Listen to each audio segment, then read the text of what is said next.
What's up, bros? Welcome to another Brograph Brocast. I'm Dave. And I'm Matt. And joining us today, once again, is the wonderful Barton Damer from Already Been Chewed. Hey, guys. Thanks for having me on again. Yes. Thanks for coming. Actually, no, we came to you. No, we came to you. Yeah, this is service. Yeah. This is like legit. So you guys are listening to my voice right now and you're like, oh my gosh, it sounds so silky smooth. It's because we're using a totally different mic. Yeah. Using the same mic that Dave normally uses. Good mic. So it's like, it's legit. It's not one of them Yetis. Yeah. Yep. So, Brograph is a supplement to our site, brograph.com, which is a motion graphics tutorial site with tutorials, plugins, podcasts, and other MoGraph stuff. And on the show, we talk about everything ranging from motion graphics to Cinema 4D, After Effects plugins, render engines, doing business, doing taxes, being a contractor, or working for the man. And you can email us, brograph@brograph.com, with all your questions and comments, or maybe even concerns. Or join us on the join the conversation yourself on the Brograph Slack channel. Yeah. You can go to brograph.com/Slack and sign up. Yeah, we've got a sign up link right there. So come join the conversation. We got great stuff. Totes. All right. What are we talking about today? We got a lot of stuff. Yeah, Dude, Barton, you emailed us like a ton of stuff. And we're Brain like, dump. all right, let's do this. Yeah, I had a few ideas. You guys want to go over the Hot Topic and Render War and talk about what we've experienced here at ABC so far? Yeah, let's. Yep. Okay, so we'll start with this. The big news of the week, at least, was that Octane just released test. So it's 3.08 test 6. Which I guess all the tests were internally, but this is the first one that they've actually put out, which includes the Octane Uber shader, which is cool. So you don't have to use mixed materials too much. From what it looks like to me is that I just had a chance to jump into it this morning because I had crazy issues updating my computer, which is not fun. But it gives you 3 different slots to where you can put different materials or different textures and stuff and mix them all together into one, which is pretty cool. But the other things are the OSL shaders, which allow you to basically take code from OSL code, which is the open shading language, I believe, and then paste it right in there and create some really cool stuff. And then there's also the Toon shader as well, which I haven't had a chance to mess around with, but you know, it's a pretty big update and really excited to really get into it. But other than that, so we have not downloaded that update yet, so we're gonna have to do that. Yeah, you should try that. You should try that. So, I mean, I just downloaded it today, but then I updated my computer to the creators update, and that was a terrible mistake because what wouldn't work? My Razer laptop that I just, or my Razer keyboard that I just got, you know, my clicky keyboard, you know, I set it to the rainbow wave, you know, just for fun. Even though it hurts your eyes terribly, I was like, oh, I'm going to turn this off. And even though I upgraded, Razer Synapse didn't have a new version of it, so I couldn't change it from the you're Wave just on one. Permanent rainbow. Oh my gosh. So like I literally had to downgrade to an older version of Windows so that I could undo it and actually just have it like pulsing and stuff. Anyway, so I did get it downloaded and only had a little chance to try it out, but yeah. So I guess the big topic, something that you and I wanted to talk about, or we were talking about the other day, is so when Redshift was coming out, we were talking about how you guys had bought a whole bunch of licenses of Redshift, and you know you were moving over to it. Now we've had some time as a studio. You know, let's talk about, you know, Octane versus Redshift, at least your initial, like, you know, impressions and kind of all of that. Yeah, for sure. So we switched, first of all, to PCs almost 2 years ago. Yeah. And at that moment, we immediately were on Octane. And Yeah. that was part of the reason we switched to PCs in general, was to switch for Octane. Totally. And the very first project we did in Octane, I believe, was a brand black shoe spot that we you know, created and animated. And immediately, like, first time touching it, like, got photographic results that we were like absolutely in love with. Totally. Redshift has been coming on the scene, of course, and we've been hearing a lot of buzz about it. I know Man vs. Machine uses Redshift, and I've been seeing it, and so we definitely want to stay, you know, current on where the industry is going, things sure. like that. And so it's definitely tempted by Redshift and wanted to go that direction. So to your point, we have 7 computers here, 7 PCs. Each PC has like 3 or 4 Titans stacked in it. Jeez. So we're able to do some pretty good things with render power. And we got Redshift, and so we got multiple licenses. Yeah. Because it just didn't seem like it would be beneficial to buy like one version of Redshift, Right. and then take one of our guys' opinion on it. We all kind of have like a collectively collaborative, were like, yeah, we need to do this, and we need to check it out. We need to go that direction. So that being said,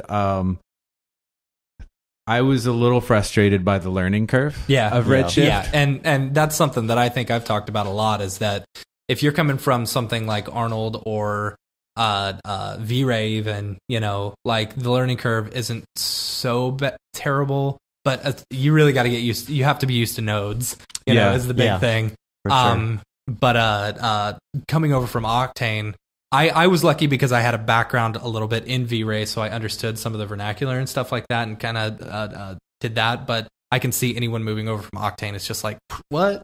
Yeah, it was just a little bit shocking, having done 3D work and animation for, a long time now. It's just a little shocking that I needed to go find tutorials to figure out how to do a displacement or a bomb map and just little things like that. And I get it. Like, I think we can commit to it and learn it, and we'll probably love it at some point. For the last, I would say 2 to 3 months that we've had it. So I guess we got it, August? That was when you guys that's when we were here. Yeah, so we got it in August, and literally for the last several months, every project we have started, we have done a version of it in Redshift and a version of it in Octane. Nice. Just to compare render times, to compare what it looks like, all of those types of things. And so you guys must have gotten a lot more proficient using Redshift, right? I mean, we're definitely getting better. Yeah. And so we're trying to figure out, what do we love about it? What do we hate about it? I think that there's a ton of flexibility in Redshift. Obviously, everyone talks about that. The available, the ability to have I get the terms confused, biased renderer, where you can set a light and only have it hit certain objects, things like that. Obviously, it can be a huge advantage. I could also argue that if that's the reason you like a biased versus unbiased renderer, you should probably learn to light your scenes, and then you don't have to be quite so biased in the way you do things. You're going to get a lot of haters for that one. That's okay.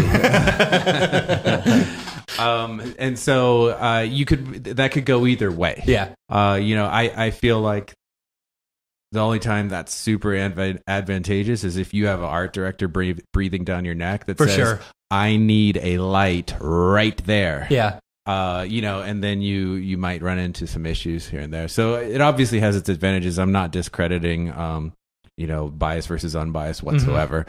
But there's just 2 ways to look at it. For sure. And Octane I haven't run into too many headaches where I wish I could just light this object and no other objects around it. For sure. It just hasn't been an issue for me personally.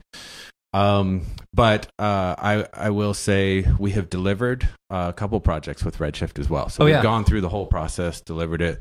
We recently did a spot for Nixon and Star Wars. It was a Nixon watch. The Praetorian Guard is a new character for Star Wars. Okay. And so there's a new watch that's coming out. And, are you allowed to talk about that? Yeah. Okay. The knowledge of the character is out there. Okay. Yeah, you can do a Google search on it. Okay. And so that spot will be releasing soon. We did a teaser for it, and there was a ton of volumetrics in this spot. Like I can totally see using Redshift. We had fog.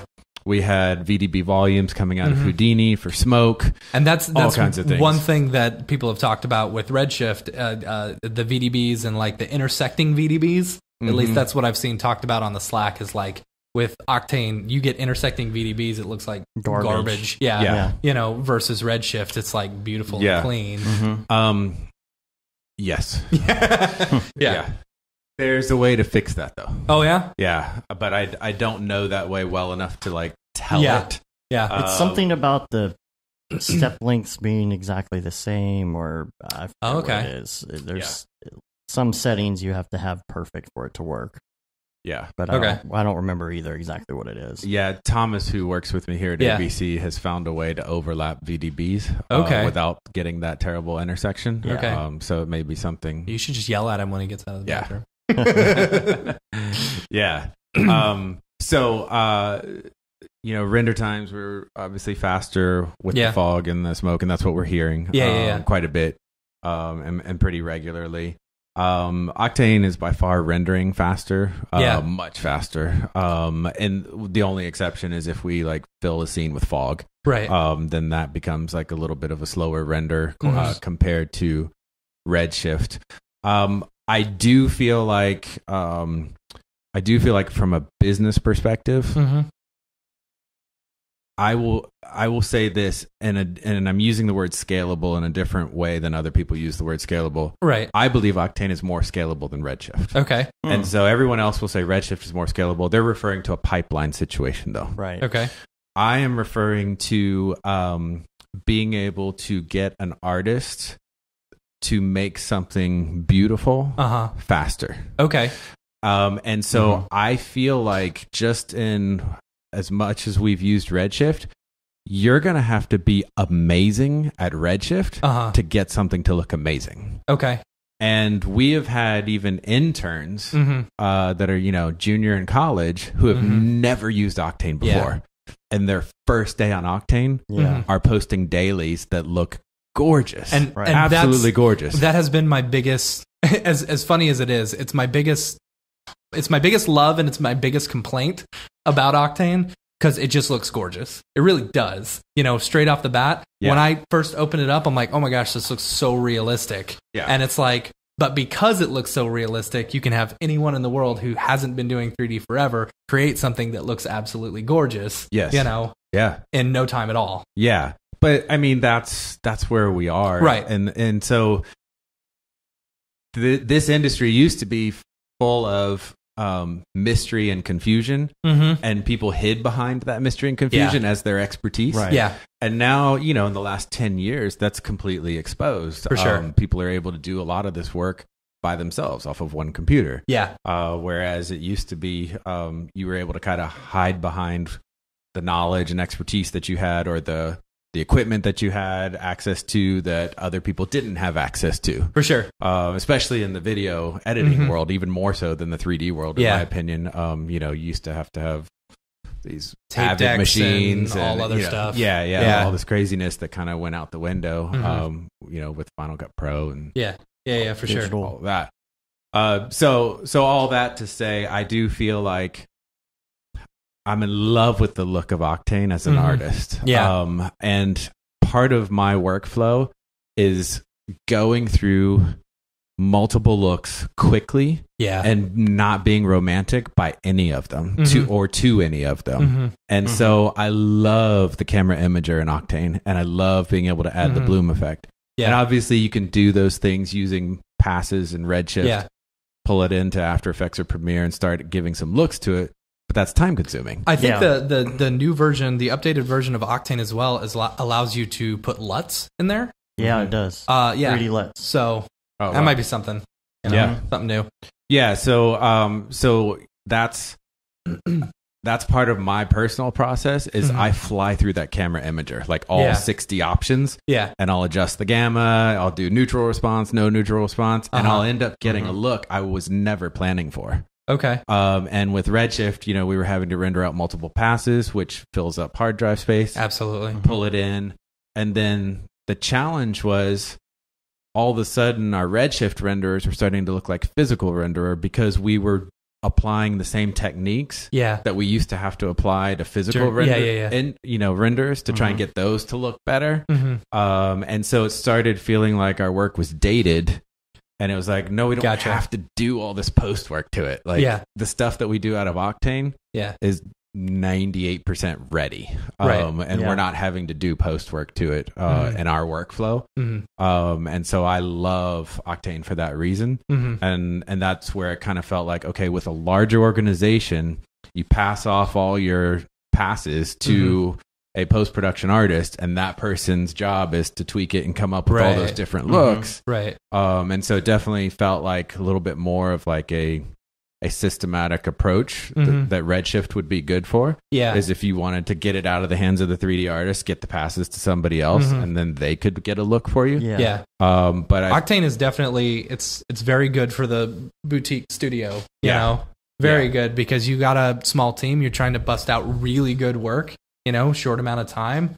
And and the biggest issue we ended up having, and we haven't like ruled out one or the other, I think we're gonna continue to use both, but the biggest issue we have with Redshift at this size studio is the network rendering is awful. And I hate to say that because I want everybody to win in this, but I do want people to know who are considering Redshift that, in my opinion and with our experience, if you're one person on one machine rendering, you're probably going to enjoy Redshift. Yeah. If you are really large, maybe Digital Kitchen, The Mill, something like that, and you have a Linux programmer at your disposal, you can network render. Yeah. If you are the size of ABC, which is 7 people, it's not great rendering through Team Renderer. Yeah, Team Renderer has always kind of sucked. And everyone tells me, well, you have to render through Deadline. So we looked into Deadline, and you have to have a Linux programmer set it up for you. Oh, jeez. Yeah, so I was like, are you kidding me? So like, this is information people need to know. Is it easy enough to where you could just hire a freelance Linux programmer to like set something up? Or is it, I don't know, like, or are you going to need someone on staff? I'm having to look into consultants that will be able to program it for us and then maintain it. Jeez. Yeah. And so there you go, guys. Plug-in idea. Yeah. Someone who can actually create a good workaround for the Team Render. Well, I have heard that Redshift is developing better networking render options that would be similar to Octane. Where you could almost use the daemons and things like that. Yeah. And that's one thing that I can't say enough good about Octane is that when we pull up those daemons and we're rendering across, the 14 Titans that we have, it always works. Yeah. It always works. And solid. so I love that about it. I think we're just going to continue to experiment with both the renderers. But I did kind of feel a little bit like I had bought into the hype. And then found out like, it doesn't render over networks very well unless you're using Deadline, and you can't set up Deadline unless you're like a really smart programmer, which I'm not. It's still good to have, though. It's still a good engine to have. Absolutely. I've definitely found the volumetric stuff is pretty nice. But I ran into kind of the same issue with it, and I've always liked the look of Redshift. Like I did a couple of logos like when it first came out, and I did it both in Octane and Redshift. And I asked Dave, I said, which one looks better? And he chose the Redshift one, not knowing it was Redshift. You know, but it also took 3 times as long to get to that look. Yeah. So, but that was also one of my first times. I could probably do it a lot faster now, specifically because I know more of what I'm doing. But I have found that render times do seem a lot quicker when you're using Octane versus Redshift. And I was doing this little Cuphead animation. I think I've talked about this before. And I was having all sorts of problems with displacement and whatever, and I just couldn't seem to get it to work right. And so finally I'm like, you know what? I know Octane. Why do I need to do this? Why do I need to put myself through this? So and that was my experiment, was like Redshift. Let me do this. I couldn't get the motion blur working. And so I was just like, all right, I'm just gonna do this all in Octane. I retextured and relit it and redid everything in Octane, and I thought it turned out really nice. Anyway, so that was my experiment with it. There was something new. So someone posted on the the Octane like Facebook page a couple of Octane and Redshift renders, and it's like, here, I'll show you. So like there's this one. Guess which one. Which one is which and stuff. And like really you can kind of tell, at least with this one. This one's for sure. It's a couple of chairs. If you guys go onto the Octane Facebook page, which one do you think is which? Let's see.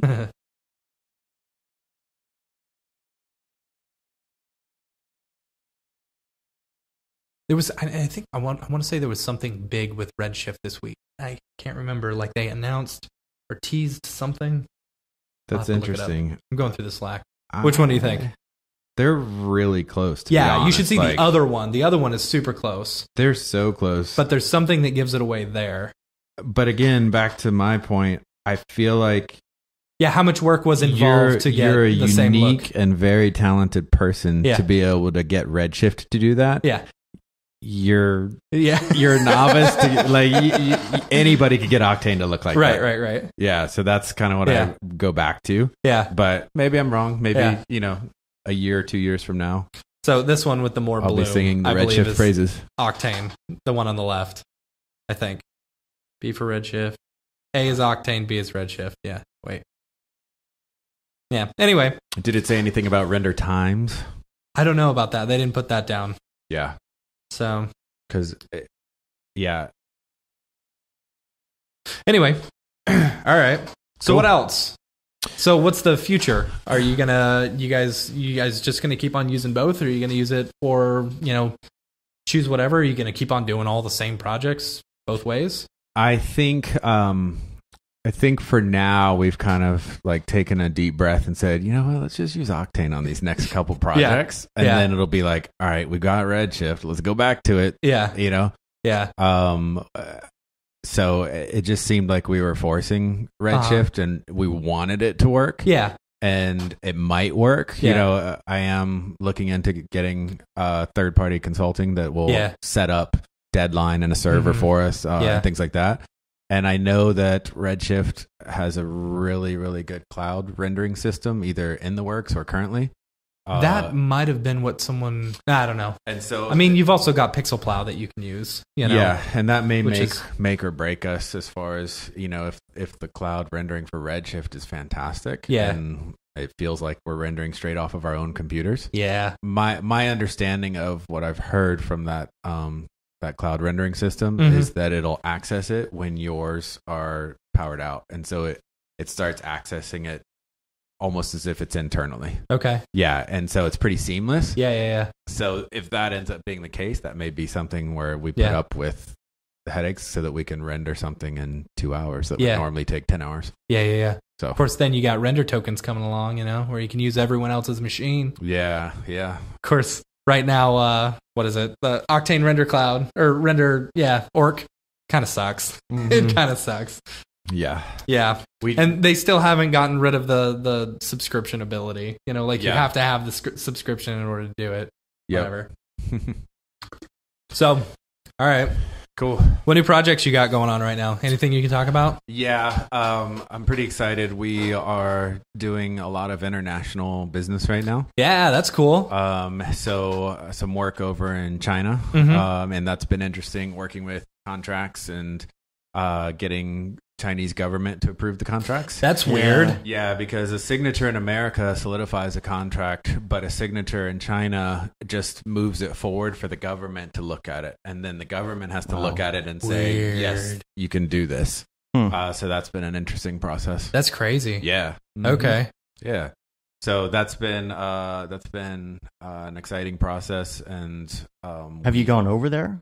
No, I haven't gone over there, but definitely had lawyers involved. I'm sure, the contracts yeah. Figured out, and was in Manhattan Beach, Los Angeles last week. Doing I was going to say, is that what you were doing? Yes. Okay. Yeah. That's cool. Yeah. That's cool. So you guys have been shooting as well. Yes. Cool. This year has been a year full of live action mixed with 3D. I can't wait till we can release a lot of it. Yeah. And you guys were involved in some of it. You saw the like ski resort stuff and things like that. There's been quite a bit more. The Marshawn Lynch. Yeah, that one was really fun. Yeah, and then some other projects as well as this one. So I've actually traveled more this year than I have any other year. Cool. I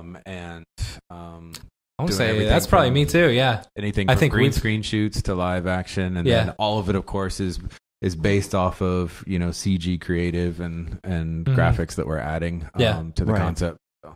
What's a dream job? What's a dream client? The dream client? I think I've asked you this before. I mean, we've got a host of them, and thankfully we're already working with them. That's good. Yeah. So I think that's definitely something that we've been very fortunate. When I went into this business and started ABC 8 years ago, the last thing I wanted to do was own a business that I wouldn't want to work for. Yeah, and for so sure. I did not want to build a company that is based off of doing work that I would hate. And I just think it's bad for employee morale. You know, if you're sitting there and you've got a huge contract with a banking company and you've got to crank out explainer videos left and right, like good luck finding talent that wants to work for you. And I didn't want to be the owner of that company. So for me, that was just super important from the beginning. Is it's like, if I'm not going to be stoked to work at this place, who else will be? So how do you pick and choose as someone who runs his own company? How do you pick and choose? Like, say someone comes to you and says, I got $20,000 for an explainer video. You know, it's like, how do you say this isn't good for my employee morale or something? Well, you know, or do you say, okay, let's figure out how we can make this cool? Yes. You know? Yeah, totally. There's a couple things to that. If they want the explainer video, it's now a $60,000 video. It's not a $20,000 video. And then we can start looking at ways to make an explainer video cool with a larger budget. So that's one thing that helps employee morale always. But I don't want to suggest that we don't ever. Not everything we do is sneakers, Star Wars, and concert visuals. You know what I mean? Like, we definitely have our corporate clients, and we're very thankful for them. And most of the corporate clients we work with are coming to us because they do think the stuff we do is cool and different. And so they're not usually coming to us to just like, hey, fall in line. It's more of like, hey, we're really stagnant. What would you guys do? And so we get lots of opportunities to work with semi-corporate boring clients, but we're doing really cool work for those clients. And so don't get me wrong, there's definitely for the meal and for the real type projects. But in general, I think we're very fortunate that it's more slanted towards fun projects than it is towards for the meal projects. For sure. And it's something that I try to remind our guys and myself, like, look at what we were able to work on this last couple months or this year. Like, this is crazy. You know? And so I definitely pinch myself and I'm like, I can't even believe the stuff we're getting to work on. And I'll remind everybody, like, we really haven't worked on anything lame in like 2 years. Like, or more. Like, everything we've had a chance to work on has been pretty awesome. Like, we've got this. So we've got this big project that we're working on with Deadmau5. I'm not going to say anything. It's one that we're really excited about. You know, and I was telling my friends, I was like, you know, this is what we're doing, and I'm really worried that I've peaked there. Like that it's all downhill from here. You know. But, and to that point, it's. You always have to look for opportunities to make what your part of the project is amazing. So even if the client itself is not quite, you know, as fun and you know, as exciting as like going to hang out and drink brewskis with Deadmau5. Even if it's not as exciting as that, you have to push yourself as an artist to be like, okay, I'm going to make this video for this bank. Like, as cool as I possibly can. I want to get better at X particles on this video. And so for this project, for this corporate bank, I'm going to push myself to do something in X particles I've never done before. You know, and so you're always looking for like personal challenges. Even within the quote unquote boring projects. You know? Totally. You know, and this was something that I've been kind of pushing really hard for the past few months. It's like, getting your work out there, you know, because I feel like so Dave and I, we're in an interesting situation. We run our company Nexus Motion, but we also run Brograph, and probably the past 2 or 3 months, the people who know us as Brograph have been actually sending us more work than the work that we've been getting through as Nexus Motion. And I think it's because, we're now at a point where people kind of know us and, we're putting work out there, so to say. And I know your background, like with the last show. If you guys haven't listened to it, go back and listen to it because it's awesome. It's one of my favorites. You kind of got your start by putting out this own little personal image or whatever, right? Yeah. And that kind of jump-started your career. Mm-hmm. And I think since then, you guys as ABC have been doing a really good job of actually putting your work out there and stuff. And have you found that doing that have brought you more work than anything else, or I don't know, like, yeah, absolutely. Is that getting you more work than, say, going out and trying to do sales and stuff like that? Yeah. So we try to use all the avenues. So Behance, Instagram, Facebook, Twitter, not so much. Yeah. Let's see, what else? LinkedIn. Okay. So we're definitely using social media quite a bit, and that's always been all the way back to like 8 years ago. Part of the success of ABC was just getting the work out there and online, and only posting the work that you want to do more of. Okay. You know what I mean? So right, because if you're only posting explainer videos, you're only going to get land explainer videos. Yeah.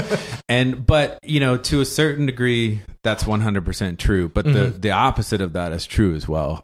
So for instance, when I first told my parents 9 years ago that I wanted to go out on my own and start this business, already been chewed at that time was a blog.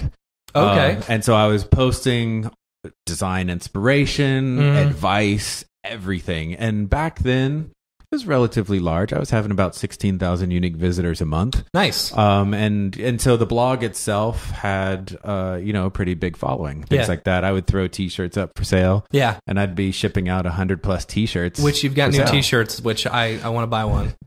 You can have one. So yeah, no need. And we've actually been setting up a little store. So we've got like coats, sweatshirts, T-shirts, cool. Nice. stuff like that. Yeah. So yeah, definitely grab some before you guys head out. All right. So anyway, from the very beginning, social media has played a huge role, and just trying to get myself out there, in different ways. And so to kind of bring it back around to your question, I would say I don't have the exact mathematical percentage of this, but I'm just telling you that probably 90% of our work is incoming. Okay. I do have a salesperson, and I pay him base salary plus commission.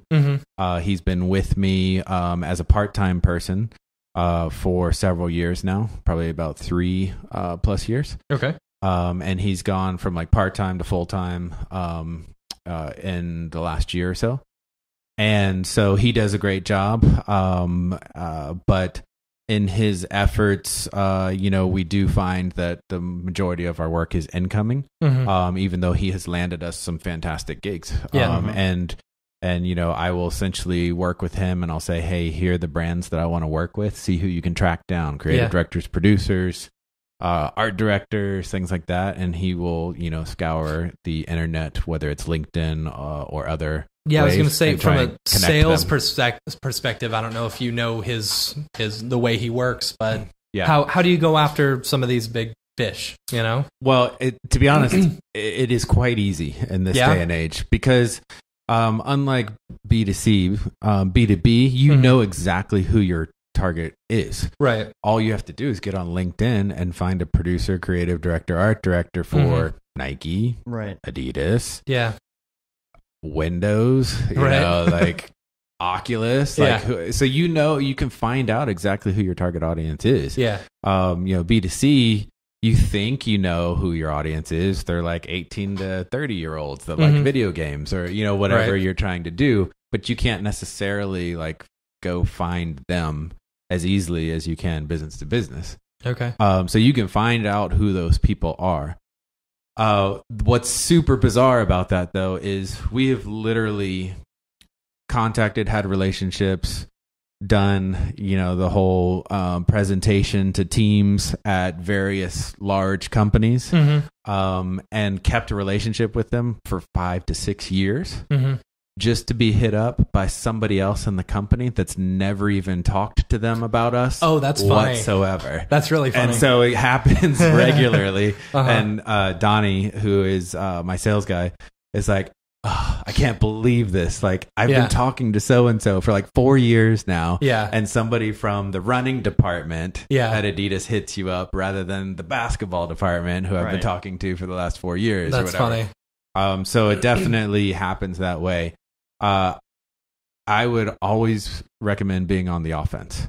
Okay. And so you just have to be, especially if you guys, are basically functioning as a small studio, Nexus and Brograph. Right.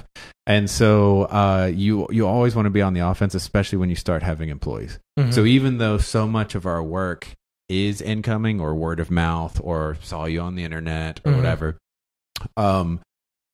for me, it was insurance and assurance that I'm not an idiot for bringing on other employees, just expecting the phone to ring. Right. You know what I mean? And so it's been super valuable. I don't want to devalue that sales position in any way, shape, or form by suggesting that the majority of it's incoming, because it's been huge to forge your own path and say, I want to work with these people. I want to work with those people. And I'm always doing sales. And then Donnie is always doing sales. Right. And so we're always on the offense. And when I say I'm doing sales, I'm on the DM on Instagram. Yeah. And I'm hitting people up on Instagram with no shame. Yeah. You know what I mean? And emails and everything. In person, I'm not that guy. Yeah. You're very quiet in person. Yeah. In person, Donnie will go up. So we've gone to trade shows. Donnie will go up, introduce himself, ask for the marketing director, show them our reel on the spot. 2 months later, we're doing a huge gig and flying to Madison Square Gardens for the release of the project we worked on. Yeah. And so it's super helpful to have somebody like that. Yeah. That's not afraid to have those conversations. Yeah. In person. So that's been a really good thing. Cool. Well, you mentioned like bringing on new people and stuff like that, and making sure that you've got enough to like do that. At what point do you decide, okay, we need to bring on a full-time employee versus let's keep bringing in freelancers? And you had mentioned earlier about freelancing for a small studio versus freelancing for a large studio. Yes. And kind of some of the benefits there or whatever. Yeah. So I don't know. It's kind of two questions in one. Yeah. So with the growth, this kind of goes back to the talk I had at one of your very first meetups here in Dallas. Yeah. Gosh, people were like, and that's still to this day. Like, we've had 3 meetups now, and that is the only one where people have been, where you were talking and every eye was on you. Oh, cool. Yeah. Yeah. Well, there has to be a demand for the work, right? Of course. So you don't want to just go out and hire somebody just because you think it would be fun to grow. Right. You know what I mean? Yeah. And at the same time, working with freelancers is expensive. Yes. You know what I mean? So, in fact, it's kind of funny. You guys put up the rate calculator after our last episode, and things like that. And I literally had people email me after listening to that, and they were like, "Oh yeah, my rate is $800 a day." And I'm like, "Okay, you listened to the podcast, and and so it's like that's cool if you want to charge $800 a day, but you have to remember, studios." Depending on what your goal is, studios can be the low-hanging fruit. So for you guys who are functioning as a studio, that can easily be low-hanging fruit for you. Doesn't mean you don't do it, but your goal is to actually get a client. Right. And a lot of times what happens in this industry with freelancers, and I can't speak for like the LA or New York scene because it's quite a bit different. Right. You know what I mean? But I'm talking about a lot of Cinema 4D users.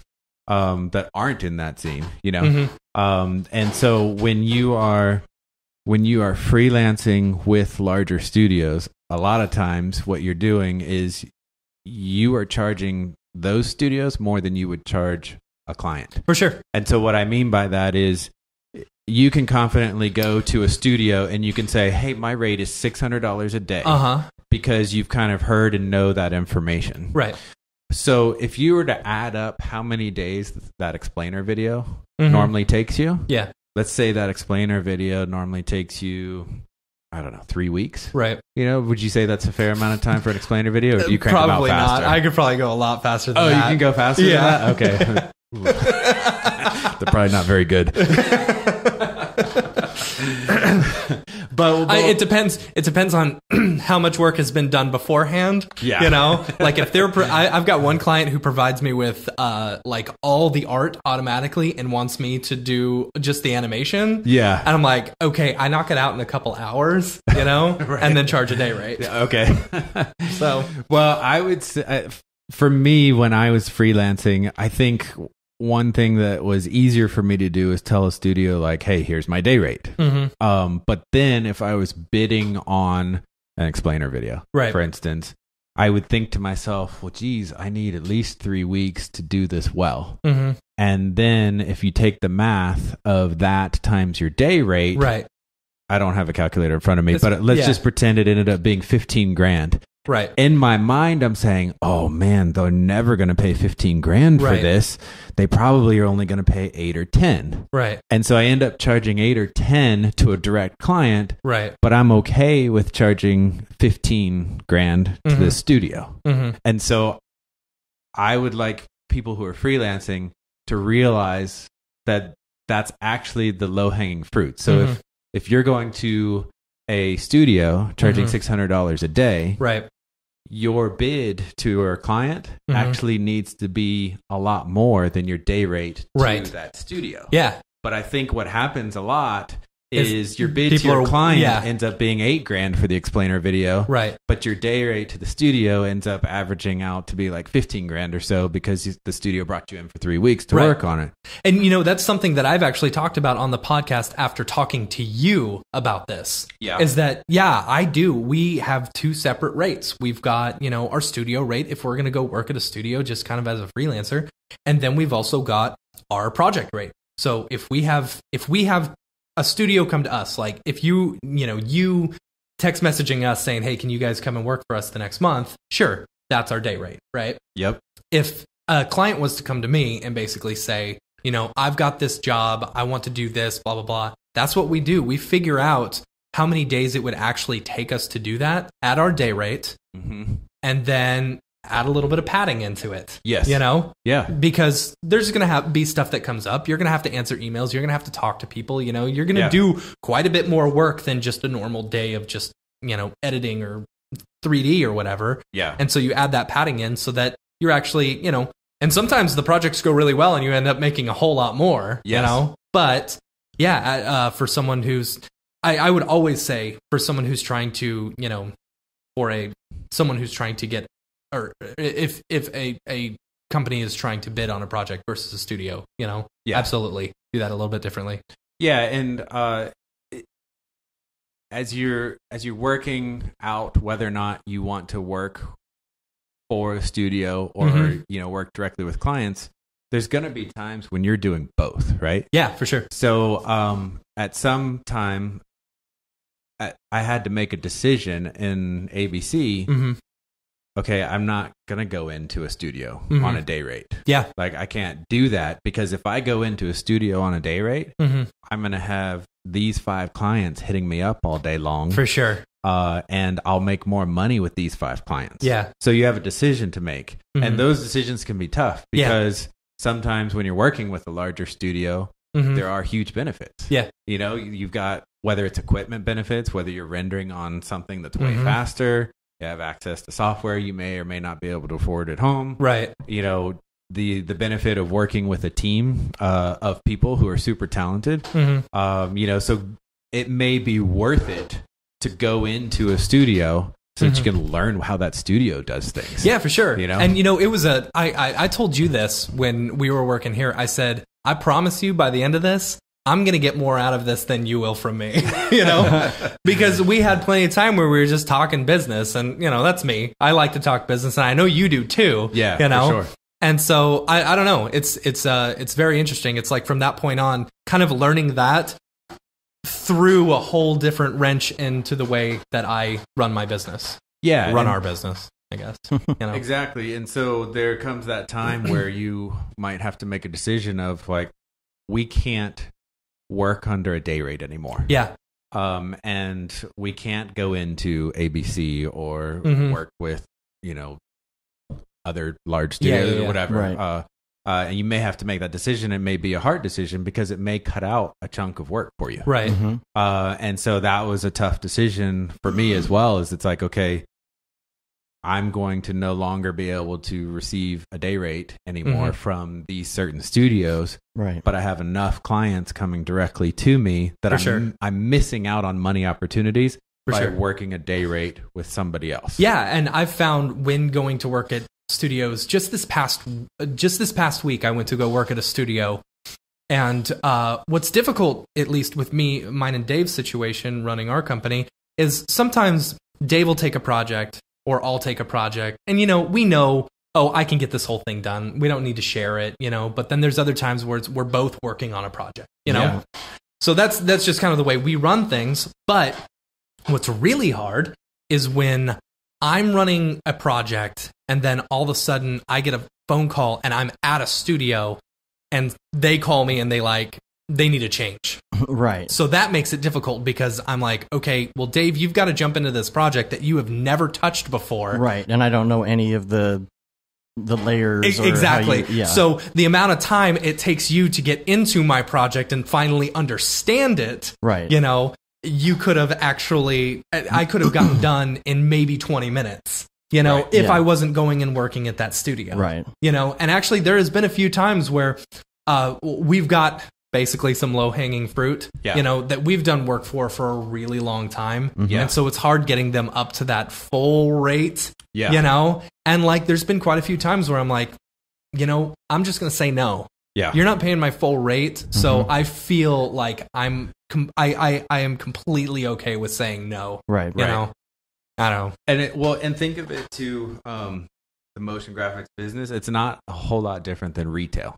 So for instance, let's take Nike. If Nike's selling a pair of shoes for $200, well, in retail, they're selling it for $100 to Dick's Sporting Goods. Right. Dick's Sporting Goods is turning around and selling it for $200. Yeah.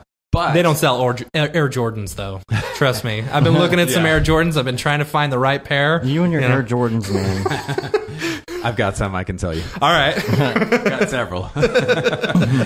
Yeah. So, but if you go directly to a Nike flagship store, Nike's keeping that $200. Right. And so it's the same way in motion graphics. You're making a decision that by going to a studio and working through a studio, that's the equivalent of, like, say, Nike selling through Dick's Sporting Goods. Right. So you're not necessarily going to get the $200 for the tennis shoes. You're going to get the $100 for the tennis shoes. Right. And that's what going through a studio is to you guys. That's a really good, So when the client comes to you, it can't be, oh, I'm shy, I'm going to freak out, and I need to get this explainer video down to $7,000, even though if I were to work at ABC, they would have paid me for 3 weeks straight, and that would have been a $15,000. Because then ABC has to have profit on top of that $15,000. Right. That profit has to pay people. It has to buy equipment. It has to pay rent. Yeah. And so that's one thing too that I just kind of made a list of things, because profit comes across in our industry as such a bad, negative, like corporate, you greedy bastard, you like you profited all, like, how dare you want to make a living? And what you got to understand is that profit is what keeps you alive during the slow times. Yeah, for sure. So if I'm paying, if I'm paying 6 other people besides myself, when we get slow for a month or 2 or 3, I've got to get through those times. Yeah. And so profit is a good thing. It's funny, like you point that out, like during the slow times, and people would be surprised to hear this, but Dave and I, so the salary that we kind of pay ourselves, we have only actually hit that full amount that we pay ourselves maybe 4 months out of this entire year, but they've been so high those few months, those other months. It's been so high that like it's been able to cover when we haven't quite made feast enough. or famine. Yeah, exactly. Yeah, because we were super busy the month that we were here working for you. We had other projects going on too, and then September, October just took a dump. Yeah.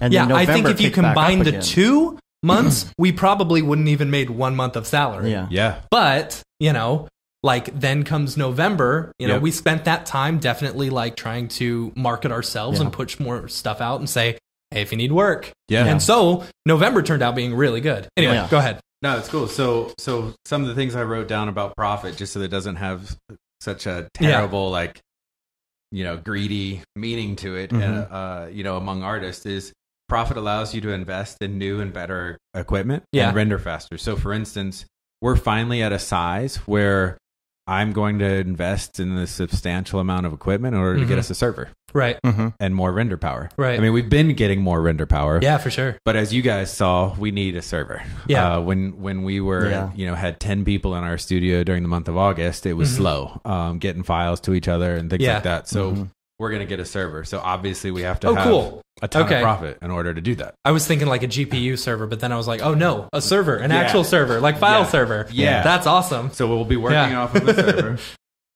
It allows you to service your clients better by investing in people who aren't artists. So what do I mean by that? I mean like client executives, salespeople, such as Donnie, as we mentioned before. You've got to make enough profit to cover the costs of them. Yeah, IT people. Yeah. You can actually write your Linux code for you. Yeah. And what I have found is that I used to go into a bid thinking, man, what's the cheapest I can do this for them? Because I want to do them a favor. Yeah. Or I don't want to gouge them, or I don't want to lose this project, or I'm just a good guy. Yeah. And I want to be able to win this project. Yeah. So I would literally go into estimating projects thinking, what's the cheapest I can do this? And what are the fastest ways to accomplish this? And I would kill myself going through the estimating process, figuring out how I could do this as cheap and efficiently as possible. And what I found is that was a disservice to not only my clients, but the artists that are working with me. Because when you do that, now I'm irritated when you have revisions because you're not paying enough anyway. Right. And I'm irritated when we go past the original deadline because I got bigger and better people to work for. Right. I'm saying that facetiously. But the attitude is completely different. Yeah. When, okay, I did you a favor because I'm not, this greedy, terrible person. Yeah. And what actually happened was I was irritated with you. You were irritated with me. By the end of the project, we don't work together anymore. Right.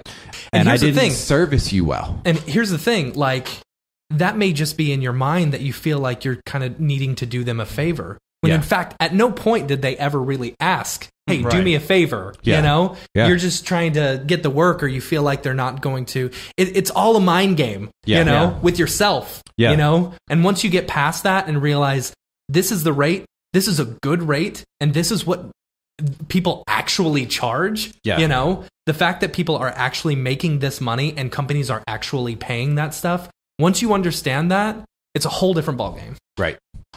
Yeah. Yeah. And so, and going and trying to be as cheap as possible, it was also a disservice to the artists. Yeah. Because then absolutely. I was having to tell the team, like, nope, we only get 2 days on this, and then we got to move into the animation phase. Like, we can't, like, we got to roll and you got to be done. Yeah. And so you start charging more, and now all of a sudden, I can get somebody who didn't stay up working on it late and isn't emotionally involved to take that email or that phone call and service the client a little bit better because they're not the ones that are taking it personally when the client says, what is this crap? Yeah. You know what I mean? For sure. And so from the artist perspective, now that we are bidding higher, charging more, it allows us to service the client better because we can now do more explorations, give them more options. Yeah, absolutely. And then when they have a 4th round of revisions rather than a 3rd round of revisions, I don't have to be like, hey, I need more money. Not a chance. Yeah, I could be like, you know what? You're paying so much. I don't care if you do a 4th round of revisions. You know what I mean? Yeah. Like, you're happy. Yeah, I'm happy. That's where I do you the favor. That's Yeah. where the favor comes in. Not from the beginning, maybe on the back end. Yeah. Right? Absolutely. Yeah. Yeah. So, let's see. Those are some of the things that like Profit allows you to do, as well as like give raises. Yeah. And bonuses. For sure. Yeah. You know what I mean?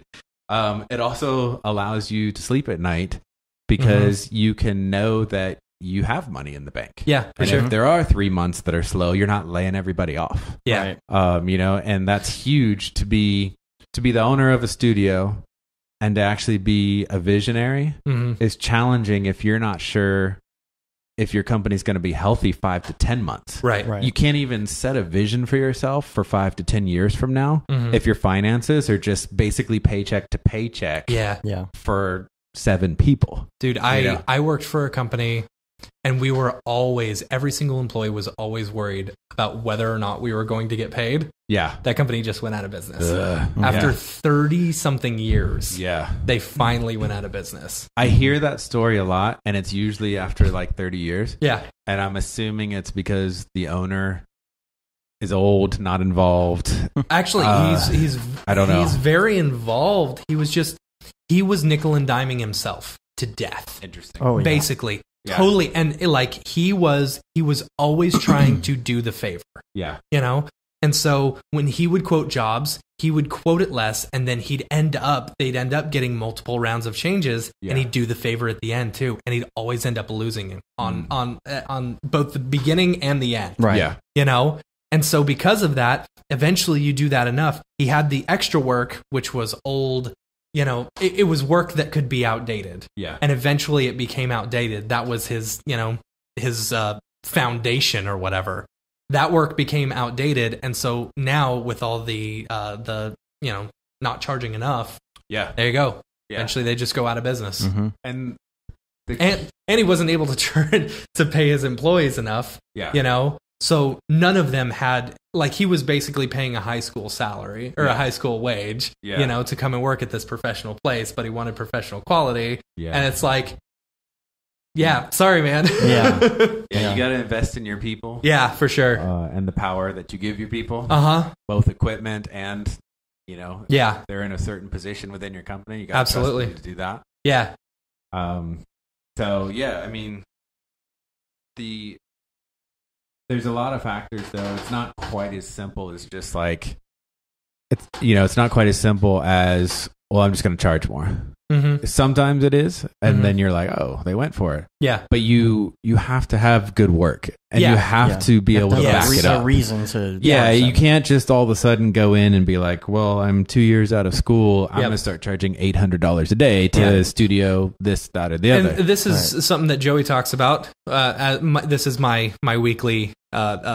your weekly pitch. My weekly pitch for Joey Corman's book, The Freelance Manifesto. Yeah. If you haven't picked it up, pick it up. But he talks about this, as far as your rate. If you're fresh out of high school or college or something, your rate is not going to be the same as everyone else. Yeah. It definitely depends on, your experience and stuff. Even a couple of years out of college, I don't know if you can necessarily be charging that rate unless you are one of the top people within that. Yeah, in a couple of years, you could learn Houdini really well, and be a really good Houdini artist, and or be amazing at fur or hair, and stuff. And you could be charging that rate if you spent that entire 2 years, out of college just focusing on that one thing and became one of the top go-to people in your industry. But really, how many of us do that? Most of us become generalists for a really long time, and then we're like, okay, I want to learn this program or whatever, and then eventually you raise your rates.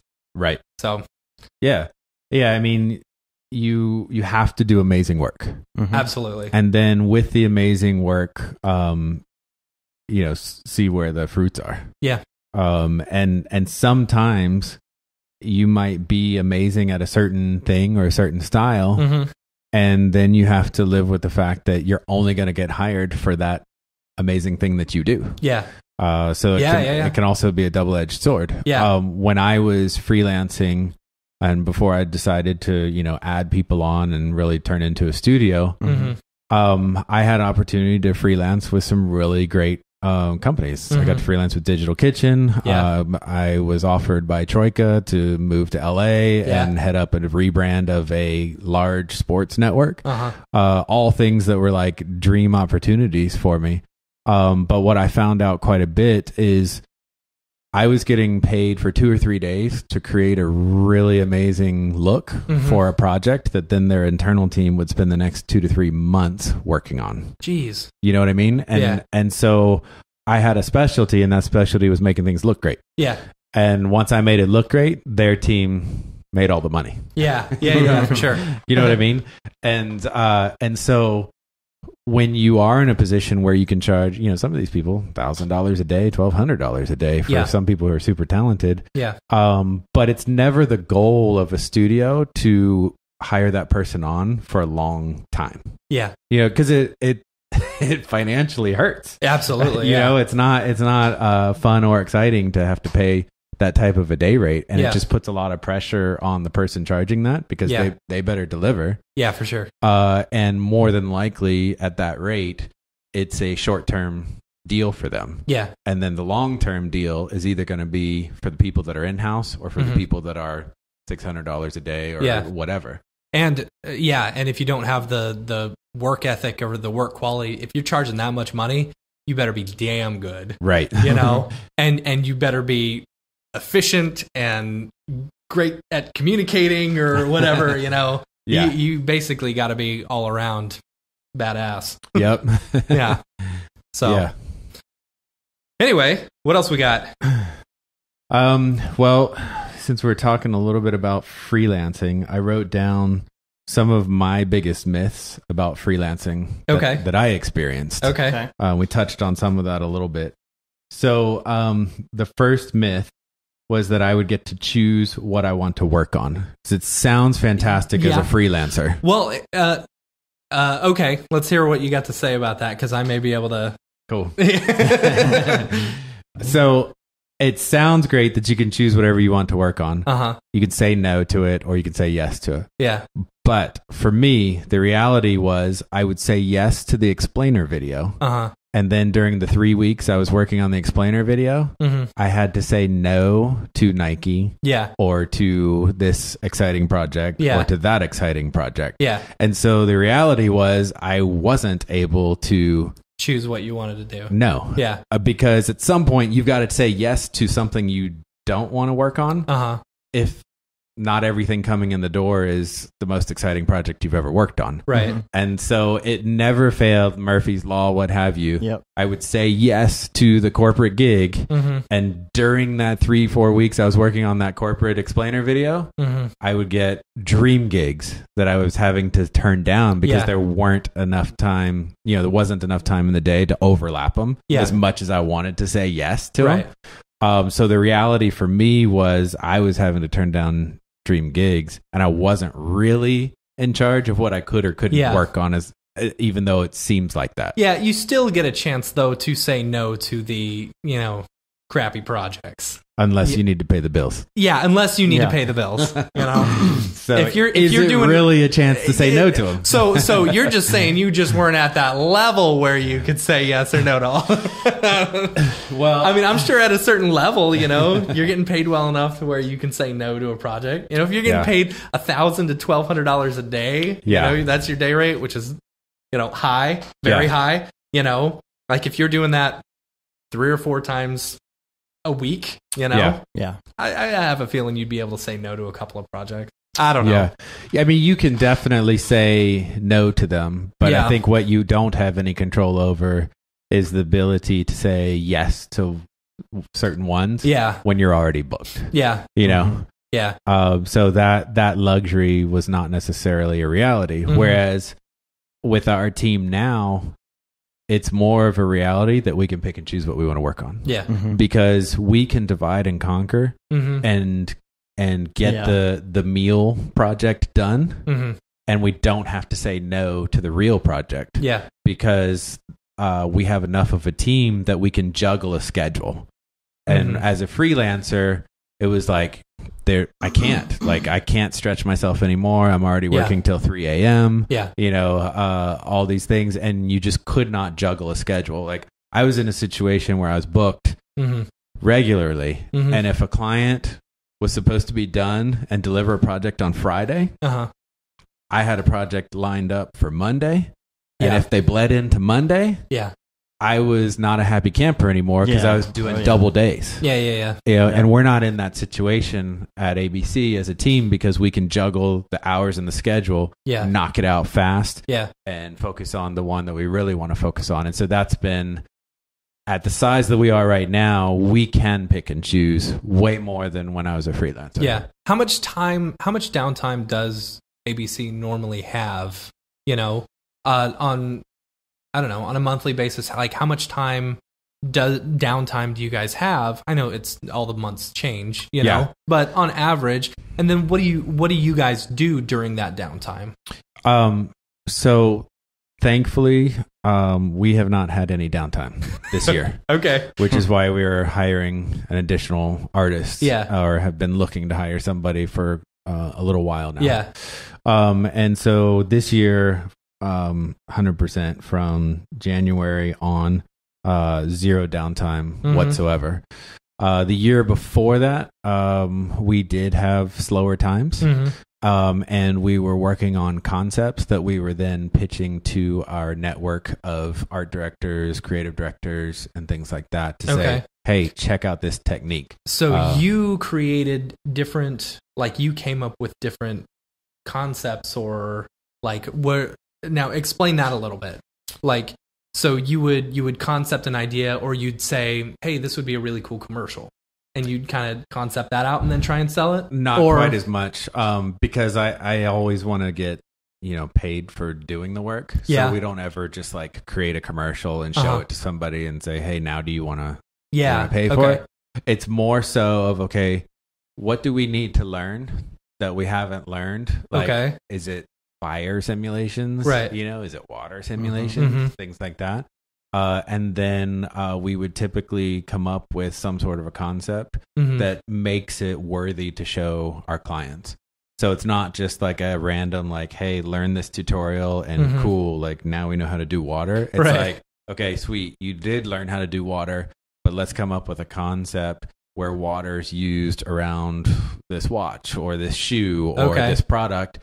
So we may do like a test animation, 5-10 seconds long. And then shoot it out to all of our contacts that says, like, hey, check out this new capability we have. We know how to animate water now. Okay. And so we are... Does that worry you, though? What do you mean? Like, because I think I would be worried about saying, hey, we just learned, this technique or something like that. And then they're saying, well, I thought you already knew how to do that. Yeah. No, because it's a touch point with the client. It's cool work, and they like seeing the updates. Okay. And it puts you in their the forethought of their mind. Right. Once again, like, we are always looking for excuses to just talk to our clients. Okay. You know what I mean? Yeah. Any reason to talk to them, even if it's as simple as, we just sent you a t-shirt. Right. Like, anytime we can just now be like, I know why you made the t-shirt. You know what I mean? But it's true. Like, there's art directors, Under Armour or Adidas that we worked with one time. Yeah. And it was a year and a half ago, and we haven't heard from them. So we are looking for excuses to contact them again, even if it's as simple as, what's your address? We want to send you a Christmas gift. Yeah. We haven't talked to you in a year and a half, but or what's your address? We want to send you a t-shirt. Right. And it's June right now. Right. What's your address? I want to send you a pipe bomb.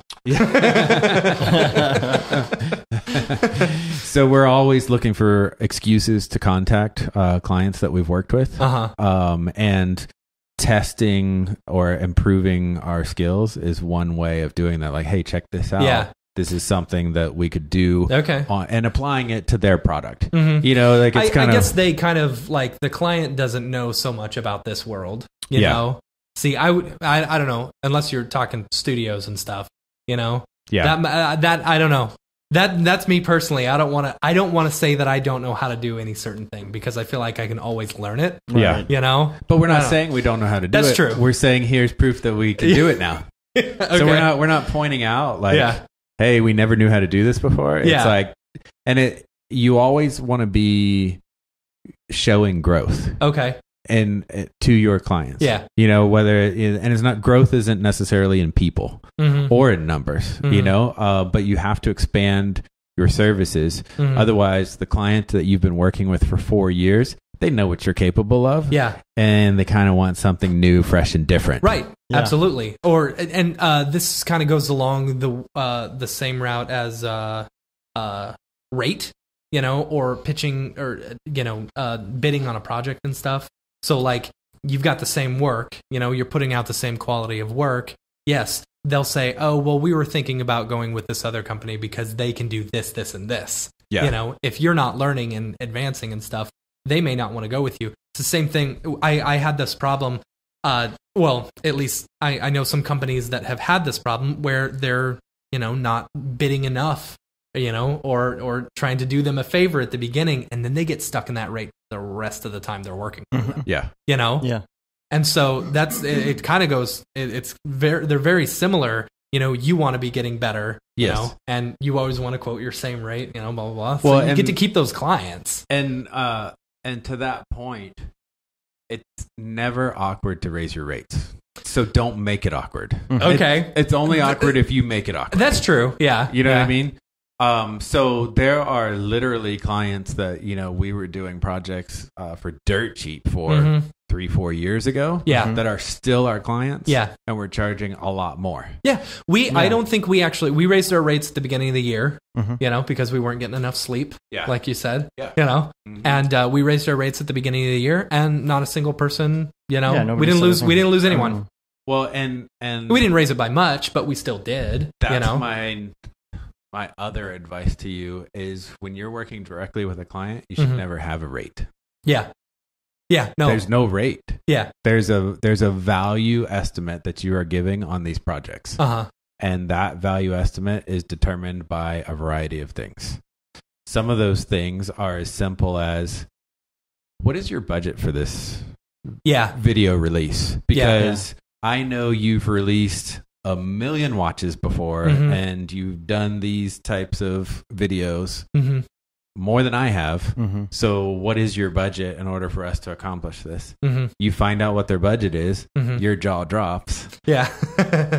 But there's a new standard that's been set. Right. So from now on, this type of video will never, ever be cost less than that. Than $40,000 I feel like per that's video. a Chris Do thing. I feel like that's straight from Chris Do. So, but that's totally the standard. Is it? So it's not like, hey, we like made bank on that explainer video. And then the next time we estimate an explainer video, we're going to go back to making it $8,000. Right. It's like, no, that explainer video was $30,000 for this corporate company. Yeah. From now on, all explainers are $30,000. Okay. Like that sets the standard. Yeah. You know?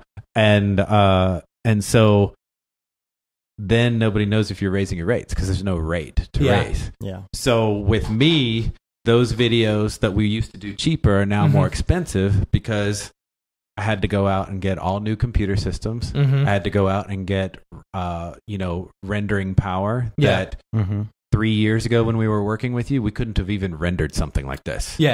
So the concepts we're doing for you require more people. I didn't have anybody on my staff that knew how to do that. 4 years ago when we started working with you. Now I do. I didn't have a building when I started working with you 4 years ago. So the video that was $4,000 4 years ago is now $20,000. You know what I mean? And that has not backfired on us, and it's a pretty simple explanation as far as like I've had to do a lot of investments in order to service you better, and it's just giving you better service and giving us as a company the ability to serve you better. And that's more of a, is that more, you think that's more of a studio, like if you're trying to run your own studio and stuff? Yes. Or I mean, because as far as the freelancer goes, you know, if you are dealing Yes. Yeah. If you were dealing directly with a client, yes, and 4 years later you were still a single freelancer, more than likely you are stuck in that rate. Yeah. Because you haven't done anything to improve your ability to service that client. You haven't changed it. Yeah, you've learned some new software and things like that. Yeah. You may have bought some new computers, which is fine. But what you can accomplish with a team is far greater than what you can accomplish by yourself as a freelancer. Okay. Especially on tight turnarounds. So, for instance, if you have a client that you've worked with for the last however many years, they may have wanted their video in 6 days, but it was just you, so you needed 3 weeks. Right. Well, now let's say Nexus Brograph has 10 employees. It's 5 years later. That client still wants to work with you. You can get that video turned around for them in 6 days rather than 3 weeks. Right. Because you're but larger, you're you have more people. Yeah, you're charging much more money for it, though. Yeah, of course. All right. Yeah. Good stuff. We have any other topics we want to touch on today? Or are we fresh out? Gosh, that is like... I love talking to you, Barton. Because seriously, I hope everyone gets as much out of this as I feel like I do. Like I get like just jazzed talking about this and pumped and ready to go out and do some sales. Even though, well, I have a few more myths if you've got time. All right, let's go. Totally. Yeah. So these are some more of the myths about freelancing that I experienced. Again, this is, I mean, some people are killing it freelancing. Yeah. And I'm jealous of them. Yeah. They're getting all the cool projects. No lame projects ever. And good for them. So these are just some of the things, the myths going into it and what actually happened. So we kind of touched on this earlier.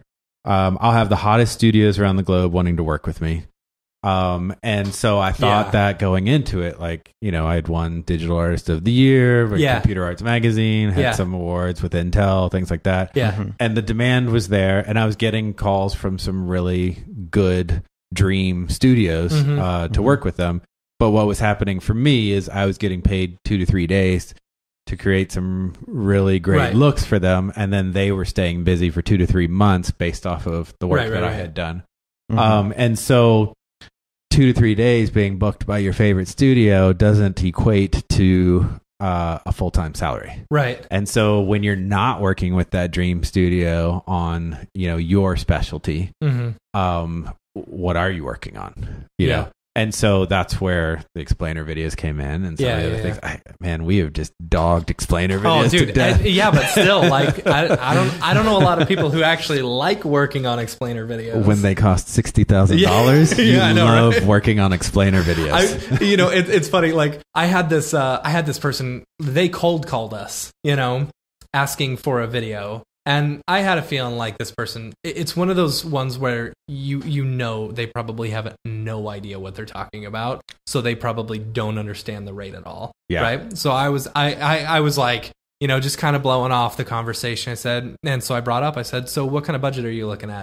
And then she told me the budget, and I instantly perked up because it was well within, what we would want for that. Yeah. So, well, and that's an interesting point too. There are some clients that you can tell, you don't want to ask them what their budget is. Yeah. You want to tell them what their budget should be. Yeah. Absolutely. And then you either are going to be right, like they can't afford this. Yeah. But there are clients where I'm like, I'm not going to ask them what their budget is because they're going to say they have $5,000. Right. And I'm going to say, you need about 30, or whatever the project is. Yeah. And so, that's what they, so one of those myths was like, just, I'll work with the hottest studios. Everybody will want me. And it happens to a certain degree, but I was a specialist, and therefore they only wanted me for the shortest amount of time period. Yeah.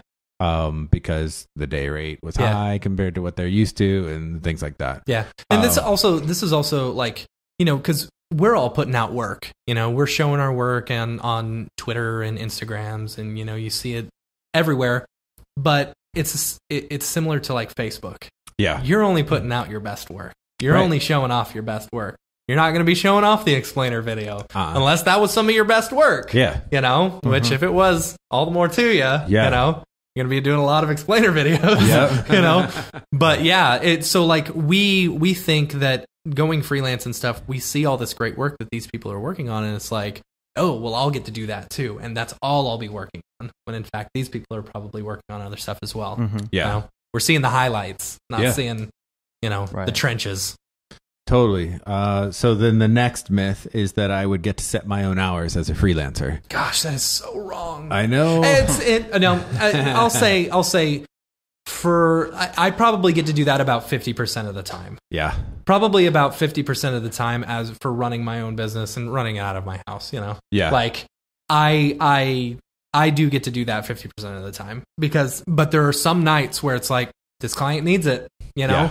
So I've got to be working. I've got to be hustling. I got to be finishing that, you know, stay up till 1 or 2 in the morning. But, you know, I'm very regimented. I try and get to work or get to my desk by 9 a.m. Yeah. You know, whether or not I actually leave at 5 or 2:45, that changes, you know? Yep. But I told my wife this the other day, you know, because we were pretty crazy busy last month, and I ended up working, you know, quite a few nights. And she was like, "Oh, why aren't you spending time with me?" And I said, "You know, it's rough. It's really rough right now, and I appreciate you being patient with me, you know?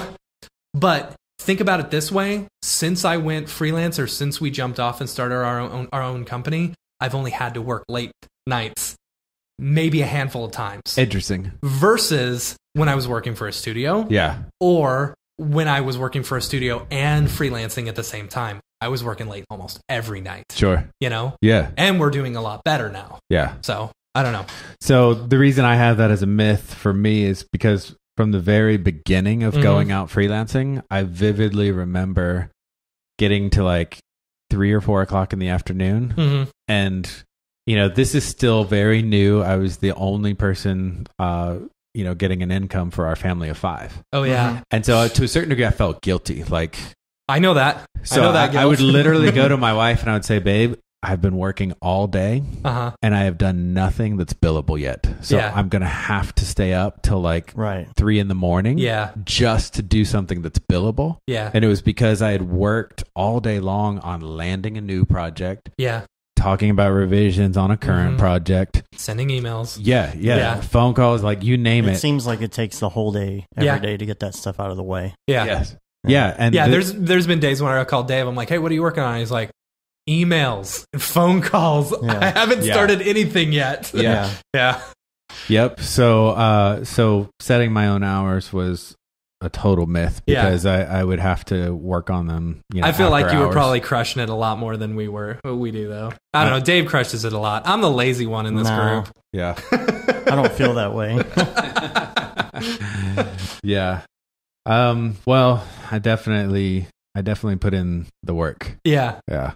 Yeah, but you got a lot to show for it. I mean, I'm the type of person, which actually leads to myth number 4. Okay. So, the other myth was that I'll have more time to learn and explore techniques when I'm not booked. Wrong. Yeah. That is so wrong. Right. So here's the deal. When you're married and have a family, your downtime is spent worrying about where paid gigs are going to come from and should be spent marketing yourself and finding new clients. Right. If you have the peace of mind to sit behind Cinema 4D and tinker all day long when you have no work booked, you're likely dual income with no kids. I'm jealous. I mean, I love my kids and my family. That's probably where it comes from. I'm jealous of the lack of stress because your wife's probably working and you have no kids. Yeah, and, we got one kid. My wife works, and we're living at my parents' house, so I have no mortgage. I've got a little bit. So that's not a hit on a family whatsoever because I am a family man. I'm just saying that to be able to tinker in Cinema 4D with no worries whatsoever.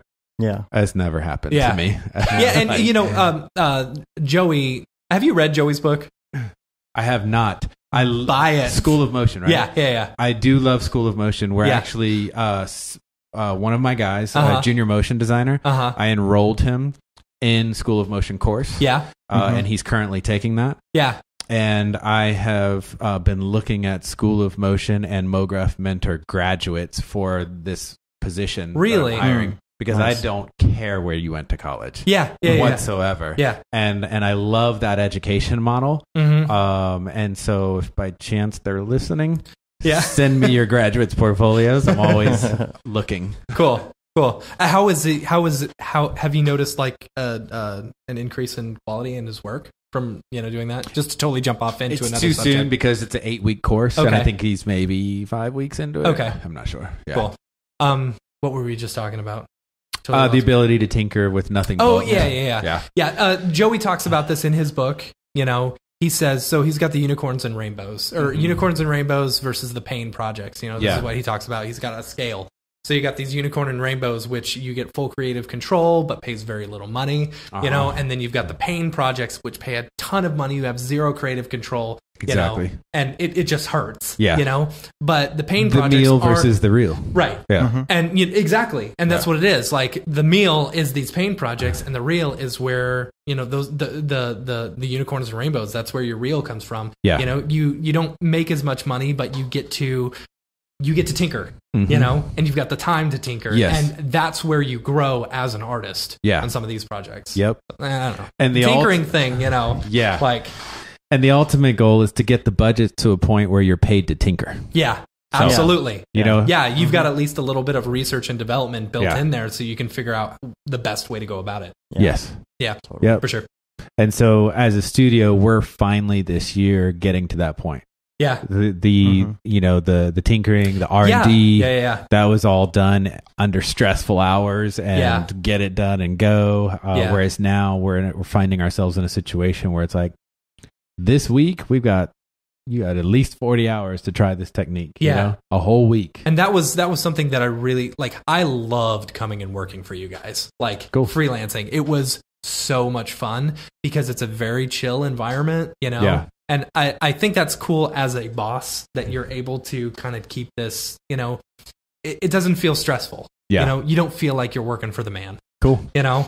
And so and that was one thing that I really liked, was sitting down and it's like, hey, you guys try this stuff. We would sit down in this meeting, in the morning, and you'd be like, and we would just throw out ideas. Yeah. Nothing was ever bad. We're all artists here. So we know lots of different techniques and stuff. And it's like, it was cool. It's like, okay, now let's go tinker for a little bit, come up with the best way to do this. I don't know. Yeah. And to that point, I mean, I'm at a situation in my career that I've never been in before, which is I'm surrounded by a group of intelligent and talented people. For sure. That we can just bounce ideas and trust each other's strengths. Yeah. That's not to say I've never worked with anybody talented before, like Right. in an environment, but never, this is maybe like one other person that I would have considered like super talented that I could work with or bounce ideas off of. Whereas this is like, everybody's got their strengths. We're going to rely on that person's advice for his strengths. We know what they're good at.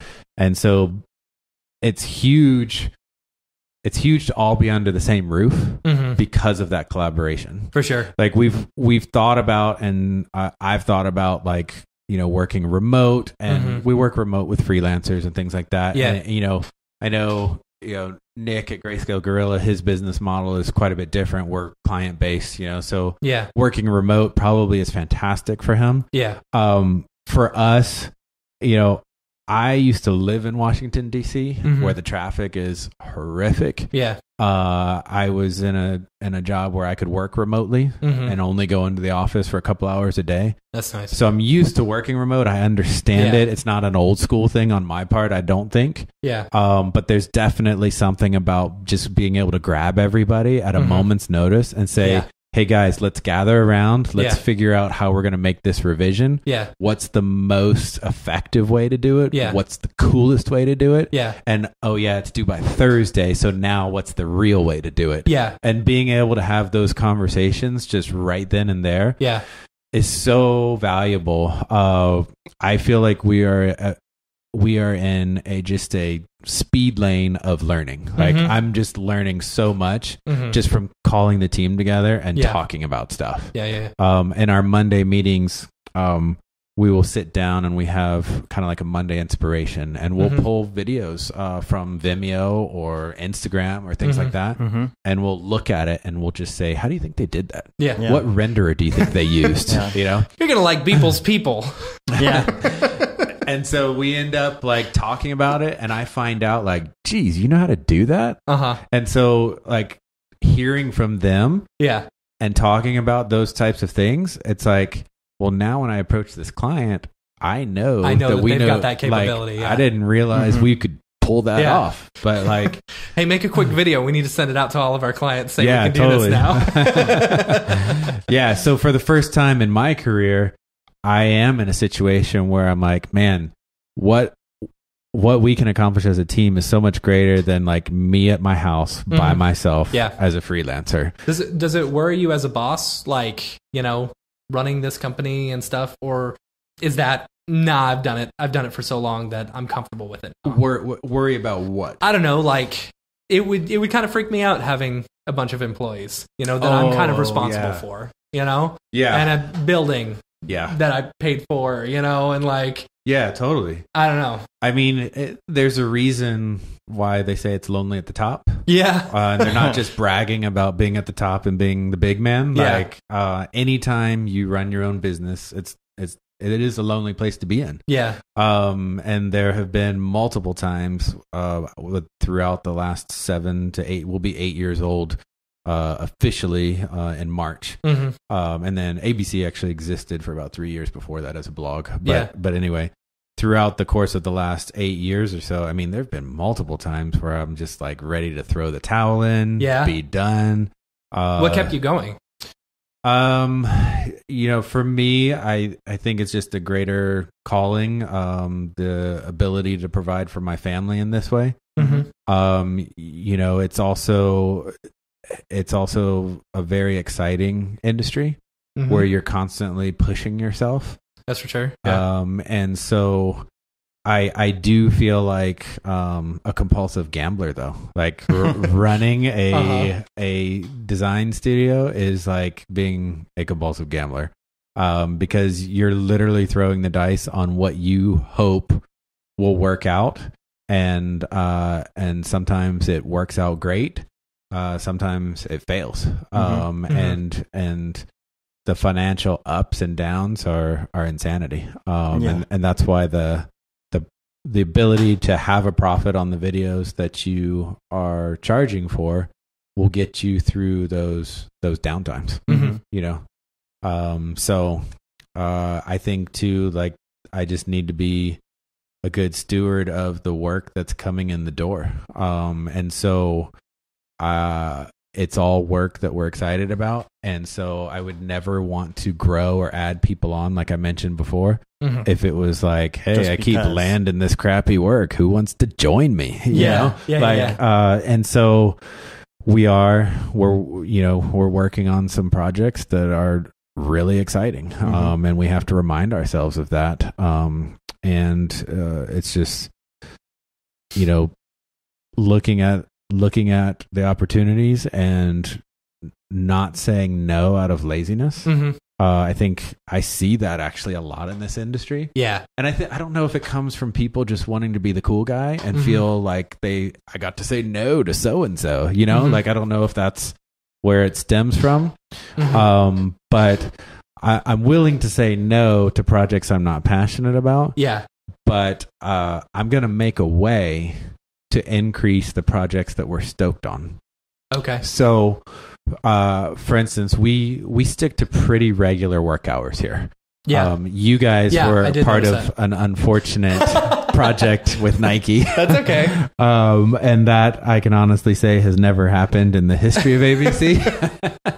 It was probably our fault somehow, I'm sure. I have no idea. But we typically stick to normal 40, 45 hour work week. Yeah. I am a family man, and so when we're here, we work hard. Yeah. And I play hard. When I'm not here, I'm playing with my kids, or I'm out at the parks skating with my old man friends. Yeah.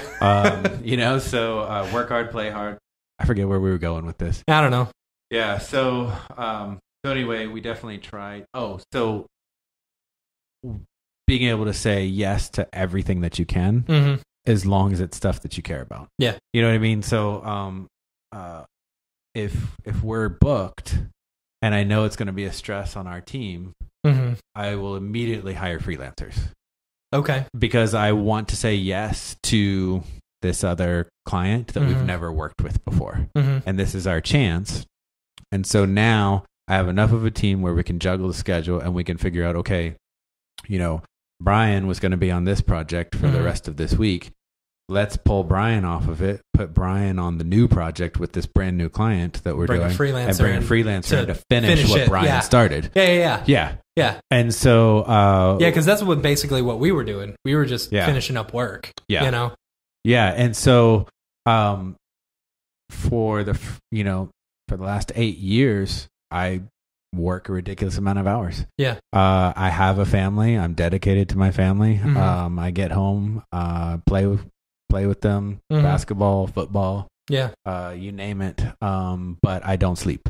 And so that's the difference. Like, you know, the sacrifice is not made from my family as much as it's made from my sleep. Yeah.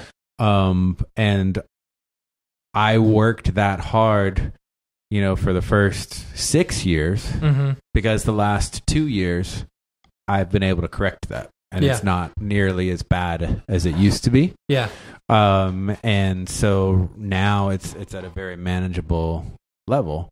But you have to put that work in. You know, if you don't put that work in, don't expect to grow. Yeah, for sure. Ever. You know? And so in the early days of ABC, I was constantly juggling the 2 to 3 gigs because I was working on the infographic video, but I wasn't going to say no to that Nike phone call. Yeah. So I said no to sleep. Yeah. You know, rather than say no to the other. Yeah. And I will. That's probably why you're so quiet in real life. You're constantly just sleep awake. Yeah. But yeah, it's a lot better in the last, I'd say, 2 years or so. Yeah. Yeah. Cool. I'm getting older. I'm not as young as I used to be. But all that hard work was knowing that at some point you're going to need that. You're going to need a team to rely on as you get older. Yeah. Because you may be the hot freelancer on the market. And then once you've been on the industry circuit, people get used to you, used to your style. And they need or want something fresh. Yeah. So you start surrounding yourself with a team that brings something new to the table. Yeah. And then you can reinvent, you know, quote unquote, yourself through a studio name. Yeah. Rather than like being a freelancer who, I remember, everybody has a name. You can think of somebody that 10 years ago their work was amazing and now you don't know where they are or what kind of projects they work on. You know what I mean? Yeah. And I never wanted to be that guy. Yeah. Like I always immediately was like, okay, I'm not a freelancer. ABC is going to be a studio. Yeah. And I'm going to do all my work under the name ABC so that I'm not considered a freelancer. Yeah. Yeah. And that was always my mentality. Yeah. Yeah. All right. We do this with all of our guests, or we've been doing this. Okay. Yeah. So even though we had you on before, we haven't asked you these questions. So we've got a whole site called Brograph Recommends. Okay. All right. And so a few questions for you. Favorite movie? This is so old, but I have to say The Matrix, the first one. All right. Yeah. Yeah. I mean, for that, at the time when it came out, like, it was just so good. Forget number 2 and 3, but the first Matrix, like. See, am I the only person who really liked the second and third ones? Yes. Okay. I really enjoyed them. Yeah, I didn't like the second and third, but I feel like the first one was like epic. Yeah. The third was especially awful. I don't know. Yeah, I thought the third was awful. I thought it was great. I really enjoyed it. And it's probably because of the time I was and being exposed to writing and scripts like this. But I loved and it impacted me The Game with Michael Douglas. Okay. Like we just lost The Game because we thought about it. Thought about The Game. But that plot, I was probably, I don't even know, maybe 17 or 18 years old. And I just had never seen a plot that twisted before. Okay. And I haven't seen it. Oh, wow. Yeah. So that plot, like, just exploded my mind. It's like, wow. Like, I'd never, it was so just like twisted and good. All right. So those are old school movies. All right. Music. Music. Yeah. Hip hop. Yeah. Yeah. Anyone in particular? So even though I'm an old guy, Uh-huh. I'm not nostalgic about the past. So I am so most bad on people- music. Yeah, most people my age will, Biggie, Tupac, things like that, and that's great. Like at that time, I loved them. Mm-hmm. But I love the new stuff. So I'm not the old guy that thinks like these new rappers don't know what they're doing. Right. I love the new stuff. In particular, I love Travis Scott. Travis Scott is probably up there. I love soft Drake. And anybody that's a fan of Drake knows what I mean. There's a difference between Drake and soft Drake. Soft Drake is The Views, that album, The Views. And then soft Drake is More Life, the newest album. Okay. And I absolutely love soft Drake. It's my guilty pleasure. I've been listening to more of those new artists too recently, and it all kind of started because when we were working here for so long, you'd be playing some of that, and I'd be like Shazamming it, like, "What is this? Is pretty good. Yeah. What's this?" Shazam pops up, soft Drake. Yeah, Yeah, soft Drake, Migos, I love. But then, like, if I want to go old school, I mean, have always and will always love Tribe Called Quest. Okay. yeah. Cool. TV show. TV show. You probably don't get a lot of chance to watch TV. So here's the deal. My kids are finally getting at an age where we can all watch something together. And the Cool. reason I say that is because I've got a 17-year-old, a 14-year-old, and an 11-year-old. Okay. So for the last decade, my oldest son doesn't want to watch the cartoons that my youngest son wants to watch. Dude, I watch the cartoons my kid watches because I analyze the 3D and I'm like, That's oh, different, look at though. that. That's different, though. terrible. You know what I mean? Like my 12-year-old son doesn't want to watch what his 4-year-old brother's watching. But Right. now they're getting to an age Right. where the 11-year-old can start watching some like regular TV. Yeah. Still a little hokey, but we have really enjoyed watching The Flash on Netflix. Okay. Yeah.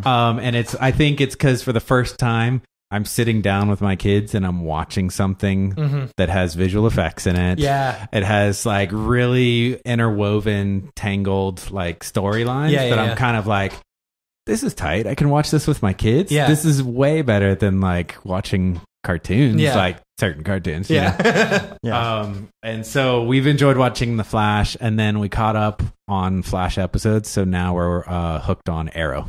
So, Okay. Yeah, would because I there's so sit- much like interweave together. Would I sit Right. down as a grown man and watch these and say they're amazing? Yeah. Probably not. Yeah. But just the fact that it's the first time Yeah. that I'm not watching like some random like Dora the Explorer Yep. cartoon, Right. I'm like, man, these are actually good. Like I Yeah. sit on the edge of my seat, like wondering if Arrow is going to get out of this. That's funny. That's funny. Okay. Let's see. Do you listen to any podcasts? I do. What's your favorite? Yeah. My favorite, it's Gary V. Okay. Yeah. Good. That's a Yeah, good one. Absolutely. That's a good one. Do you have a favorite plugin? A favorite plugin? Yeah. I mean, is Octane considered a plugin? You know what? Yeah, a lot of Every people single ask that. person says that. And the answer is yes. Yes. It is The a answer plugin. is yes. Yeah. Yeah, Sure. yeah. I would say Octane because I don't know that I use too many other plugins Yeah. in cinema. I'm drawing a blank if I do. Okay. Yeah. Let's see. I use more plugins in After Effects. I would think. Like Yeah. optical flares. Yeah. Same here. Trap code. Do you have a headphones? Headphones. I do, but Yeah. I don't have a preference. Okay. I think like 5 years ago, I bought a pair of Beats by Dre just because Right. I wanted to be a rapper. Yeah. But it didn't work out. Yeah. The mixtape flopped. Are you joking or are you serious? So because if there's a real mixtape out there, I need to hear it. So there was this guy that worked at McDonald's, and he was dropping his mixtape into all the Happy Meals, and it was the most genius thing I'd ever heard. That's funny. That's real funny. All right. Let's see. Do you have what is it? It's like website or Chrome extension that you like to go to a lot. Do you like have a website that you like to go to, or like a Chrome extension that you use, when surfing? Most of it I'm doing through apps on my phone. Okay. These days. Mhm. I'm really not. I don't go to too many websites. Okay. On my So desktop. what do unless you it's use a like, lot on your phone? Yeah. Well, Lots of sneaker apps. Okay. Okay. Yeah, lots of sneaker apps. I'm drawing a blank, man. And in reference to what? Like, I don't know. Like, Yeah. okay, so the website that I use, so we use an invoicing service called Wave Apps. yeah, You I got know, invoicing services. Absolutely my favorite. Yeah. We use Like- FreshBooks. Okay. Yeah. Mhm. I don't know. Yeah, FreshBooks. I mean, I don't know. That's a good one. That's a good. Arlo's my security system. Mhm. You know, trying to think what else. Obviously, like Gmail, I'm using that all the time. Mm-hmm. What else? Yeah, I'm on social media a ton. Yeah. Not because I enjoy social media. I'm trying to land work. Yeah. Like, I'm in the DMs. It's going down. Yeah. Yeah. All right. Favorite life hack. Favorite life hack. Oh man. I don't have a good answer for a life hack. All right. I'm sorry. That's all right. I'm terrible. Well, on if the you spot. think of one, let us know. We'll put it. We'll Yeah. add it on I'm the terrible list. on the spot. That's okay. Yeah. I should have sent you the questions beforehand. Right. Yeah. All right. Sure. Cool. All right. I guess we have anything else?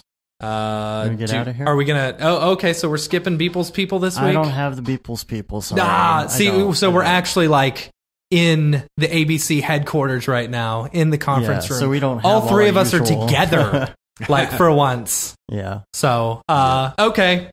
Well, let's get out of here. Yeah. All right. Cool. Thanks for having me on, guys. Yeah. Thanks, Barton. Appreciate it. Yeah. You can rate us on iTunes, leave a review. We'll have to look at those other reviews later on. You can Mhm. also subscribe to us. If you're not already subscribed in a podcatcher of choice, that helps get our ratings up. We got a newsletter out there you can subscribe to. You can say you've been there, done that, got the t-shirt with the No Brograph, No Mograph tee, the Gate and Simone limited edition t-shirt, and the Paul Babb Feel the Bab 2020 shirt. All the profits from that go to Doctors Without Borders. And, of course, we're on Facebook, Twitter, Instagram, and, of course, YouTube, Brograph.com, and Twitch. Make sure you check us out for the live Thursdays. Yeah. So that about wraps it up. Cool. Till next week, I'm Dave. I'm Matt. And I'm Barton Damer. And I won't be here next week. Have a good one. Later, Rose.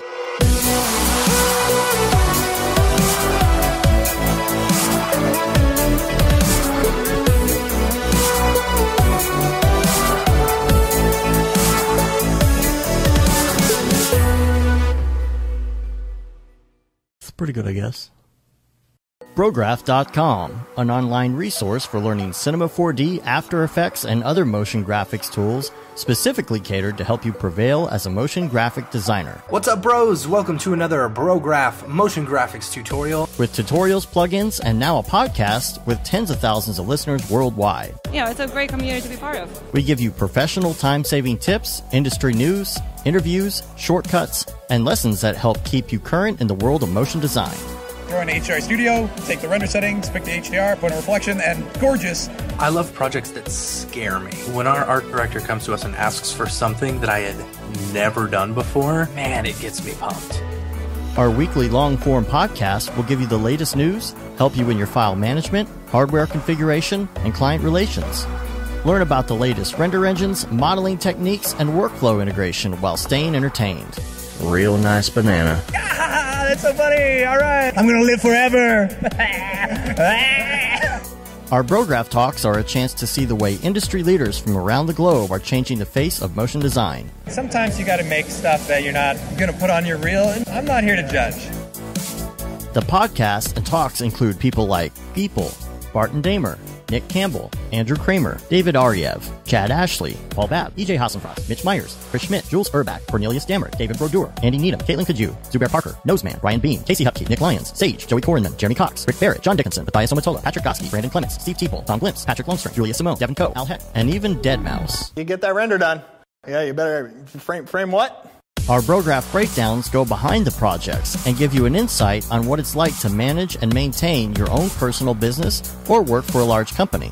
Join us for live sessions, check out our useful plugins, watch time-lapse projects, interact with us, and send us email questions and topic ideas.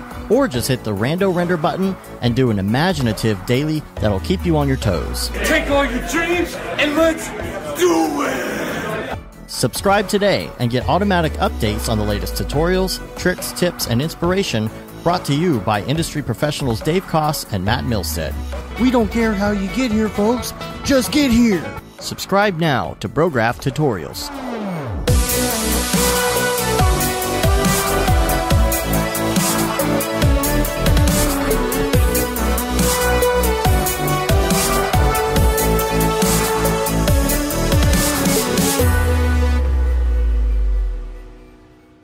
It's pretty good, I guess.